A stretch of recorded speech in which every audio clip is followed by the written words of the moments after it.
These are some blush palettes. Well, actually, that's a lipstick palette, but I like using it as a blush palette. And then these are other palettes from my collection that I haven't touched in a really long time, or I'm not too sure I want to keep. These are going in all of these.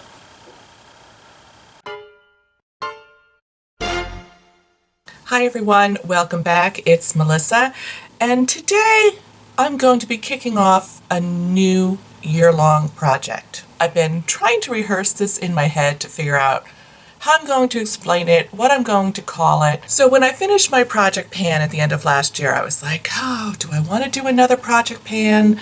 Do I want to do something different? I was very conflicted because I find project panning can be a little constricting. You end up using those same products throughout the year. Really, it gets almost to be like a chore. And so I wanted to do something a little bit different and kind of combine project panning with a declutter series. I know you're going to go, what is this? So let me tell you what I've been doing. I went ahead and went through my collection and I purged everything that was like, oh my God, scary old, that I haven't looked at in 2 or 3 years, was just not the right color anymore, or no, I don't want to use that product anymore, and I have moved it into a trash bag. What I was left with was a bunch of products that I wasn't sure about anymore. It's been a long time since I've used them. I'm not sure that they're the right color anymore, the right texture, if they're just too old to even use anymore. Like I'm just kind of have lost touch with my collection. And I wanted to take the time this year to actually just really go through my collection bit by bit, try everything and make a decision. Am I keeping, am I not keeping it? Try and use up some product along the way. So this has become kind of like a Shop My Stash Project Pan Declutter series. So I'll go ahead and include some footage of products that I am definitely keeping, that I have purchased recently, or I know that I love, or I've used them recently, and those are going to stay here on my desktop here. And everything else has been divided into these bags back here. But why do I have 4 of these Lorac primers? You can't see them, but they're back there. There's 12 of them. So I thought what I would do, just to get started, is show you a little bit about what kinds of products are in each bag. And start with the first one. This is the only one that I've hand selected because there are a few things in there that I really want to go through. They're relatively new, but I really haven't had a chance to play with them very much, and I didn't want them to get buried into month 8 or 9 or 10 before I actually got to use them. I hope that makes sense. So this is January's bag. Anyone have a bag like this from a Sephora sale? That year I ended up with like 4 of them for some reason. I'm not sure how, but these bags will be making an appearance again. Before I get too far down the road, I also went through all of my makeup brushes. I pulled out the ones that I know I love and use all the time, and the rest I dumped into this box here. It's the box my hairdryer came in. I'm just going to keep them nearby in case I go, oh, I'm looking for that brush that does such and so thing, and I'll be able to just pull it out. This is a trick that I do with like kitchen gadgets. You know, you end up with 100 different kitchen gadgets and you're like, do I actually even use these? And I'll just dump them all in a box, put them out in the mudroom, and then I'm like, oh yes, I need that thing, and I'll go and grab it, and then it becomes what I'm using. And then after about 6 months I figure, you know, if I really haven't reached for it, I probably don't need it anymore. Same theory. In these bags I put everything. I divided up foundations, primers, powders, blushes, the lipsticks that didn't make it into my top 10 like wardrobe lipstick video. Even though I've recently decluttered them, I'm like, you know what? I want to wear each one of these and see, does this color still work for me? As I've been using them, some of them I'm like, no, I still don't really like this one. So I took all of those that weren't in my top 10, those went in the bags. Oh, and I also pulled out all my singles. or like little duos that I never reach for. I want to give those a go. So there's a lot in here. Let's get started. It's almost like having your own lucky bag. You know those lucky bags where you like open it up and it's a surprise of what products are in there. I made my own. Let's go ahead and start with a little bit of skincare because I did include some masks in there, and the first one in here is a little Glam Glow mask that is almost empty. I'll definitely use this up before the end of the month, but I bought this and it was a set of these like deluxe minis probably a year ago and never used them, and I'm like, okay girl, you need to start focusing on these products and using them up. What's next? A little primer. I have this deluxe sample of a Makeup Forever HD primer that's been kicking around, and I keep thinking, oh, I'll use this when I travel, and I never use it when I travel. So I included things like this in each one of these bags. Foundations. This is kind of how I got started with this idea because I opened my foundation drawer and I was like, I don't even know what I like in here anymore. Like, I just don't even know, and I want to be pretty brutal. I did save out my favorite foundations that I've used recently. What made it into this bag are two different foundations. One is from Cetaphil. It's the Daily Facial Moisturizer with a broad spectrum SPF of 20. And this was something that Kate purchased, and she didn't really care for it, and she passed it along to me. I used it a few times, but now I don't remember. Did I like it? Did I not like it? How was the color? But I don't think it comes in a lot of shades, so it is a little dark. It might be something better suited for the summer, but I'm going to go ahead and give it a go, and I'm going to see if this is something that I really want to keep or don't keep. Here's the good news. It's a mineral-based sunscreen in here, which I'm really excited. The other foundation in here is the Hourglass Vanish, the stick foundation. I have used almost an inch of this foundation, and I remember liking it, but I can't tell you the last time I wore it. And wow, doesn't that look dark?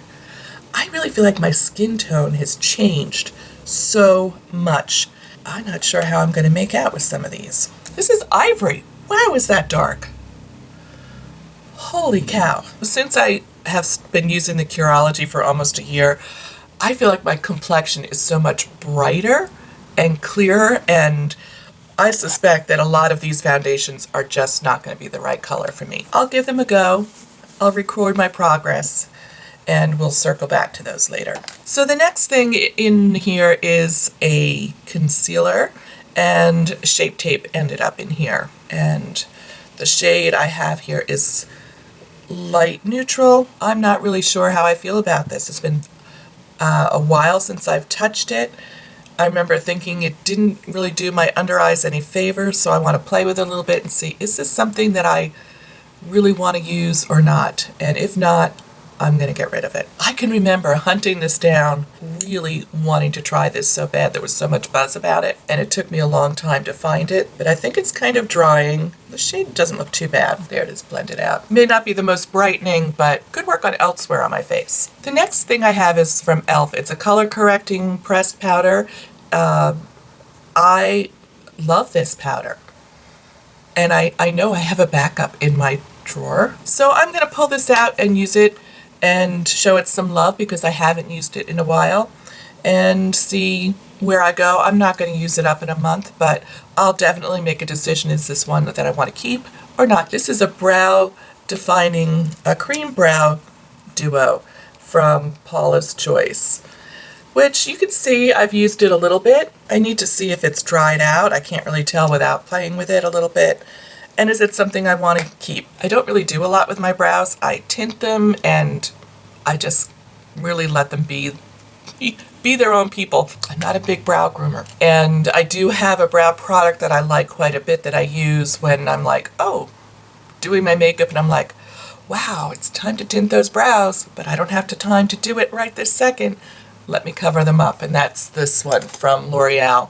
I think this is great. It has a beautiful little teeny tiny little brush, and so I keep this on hand for when I need to fill in my brows or cover up some of that gray in between tinting it. I don't do a lot of filling in, so I suspect this is something that's going to go into the garbage bag. So next I'm going to share with you the blushes that are in this bag. There are two. One I'm definitely going to pan, and it's one that I've used in so many videos. It is a total favorite, but I'm very close to the end. And this is the Becca Beach Tint, and it comes in a little tube like this.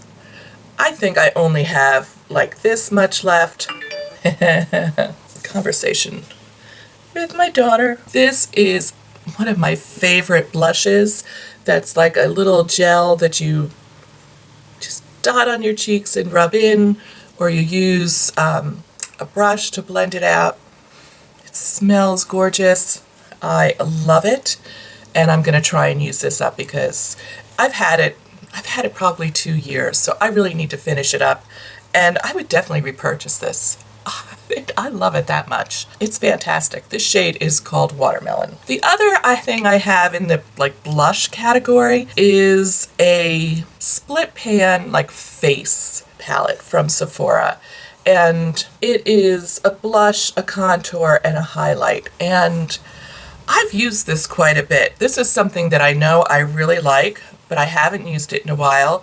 I like it, you can swirl it all three together to get kind of a glowy bronzy look, which yes, I like that a lot. Or you can go in with a smallish blush brush, that is so hard to say, and just pick up what you want and apply it and get a little bit more definition.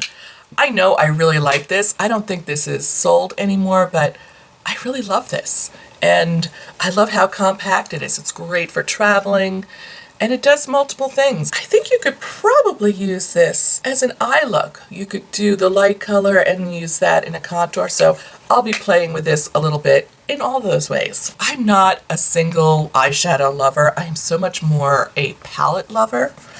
And I really want to go through these and see which ones do I still like. Are they worth keeping? So in this bag I have one from ColourPop and one from NARS, one of the little dual intensity singles. And let's go ahead and swatch. The NARS one is Desdemona. It is a beautiful purpley shade, almost like a duochrome. Gosh, that's so pretty. I like this formula. I know when I was doing my palette collection, I talked about it because I have a whole palette of that, and not everybody liked it, but I do like this formula. I'm just looking at this and going, maybe I didn't wear it so much because it's kind of warm, and I'm really, really trying to stay focused on if a shadow is too warm for me, I'm getting rid of it because why? I'm never going to reach for it. In the ColourPop range, I have a Super Shock shadow in Melrose, and it is definitely a warm tone brown. I can tell you right now that this is probably going to go into the bin. That color is not going to look good on me at all. But I'm committed to trying everything in this bag. Just trying it and giving it a go. Then I have two eyeshadow palettes, and these are hand selected for this first bag because they're pretty new and I really, really want to play with them and make a firm decision about them. The first one is from Nude Sticks. It's the Soft and Smoky palette. I know this isn't really a palette. It's like a collection, and it has the eyeshadows and the cheek colors. I've used this a handful of times. Right now, I feel like the shadows crease on me like crazy, which I'm really upset about. The other ones, which are lip and cheek, I like those. But I want to make sure that I give these a thorough test to make sure, do they work better with primer, without primer? Am I, testing different application techniques with these so I can make a final decision about them. The next one is from Natasha Denona, and I picked up the Mini Star palette. I have the Mini Lila palette, and I love it so, so much. And I saw this, and I'm like, ooh, that's so pretty. And here are the swatches. I love these little palettes so, so much. All right, I have 4 different lipsticks. I just took that whole drawer and I just went up and down the line with my bags, just dropping them in. So I ended up with 4 in there. So this is the Bare Minerals Gen Nude liquid lipstick, and the shade is Boss. I've recently worn this and I really like it. So I'm pretty sure this one's going to be a keeper. Then I have a little Fresh Mini. Oh, this is just clear. I'll use that. I'll use that under as like a prep. I have to say, I don't love these minis that much. They are so prone to breaking and smushing and melting. I'm over them. Then I have this one from Lorac. It's their, it's like their lip stain, and the shade is Pageant Queen. Quite a deep raspberry. That's a winner. I love these from Lorac. Whew, if you can still get them, I'll have to look online and see if they're still available, but they are fantastic. And the last one is from MAC, and it's Plumful, which is a little sheer. So that's everything that's in my homemade lucky bag. What you don't see in here is mascaras. I do have some new mascaras, I just haven't dug them out, and I'm going to be working my way through those. I'm going to purge what's in there, and I have some liners I still need to purge. But for the most part, that stuff is just going to be available to use all year long. The other thing I do also have is some of my favorite concealers that if I get something that I don't like that Shape Tape, I'll be reaching in here. I've been really working hard to pan these two from Maybelline. These are the Instant Age Rewind. They're fantastic. And then I have a bunch of others that I'll be working through. So if you're interested in getting like a daily update on how I'm doing with these or what products I'm using today and what I'm thinking, I'm planning on hopping over to the Instagram stories and doing some posting there. I'm hoping this will all come together. It'll certainly be interesting. There'll be a lot of variety, and by the end of it, my makeup collection should just be filled with things that I know I like and love and will use. That is my goal. Are you going to do a project pan this year? I'm always interested in knowing what people are doing. A project pan or a declutter. Feel free to join me in this, whatever I'm going to call this. I upload videos every Saturday morning, and I'll include a link to last week's video right up here in case you missed it. And if you're new to my channel, go ahead and click on this B icon and subscribe. Thank you so much, and I will see you real soon. Bye!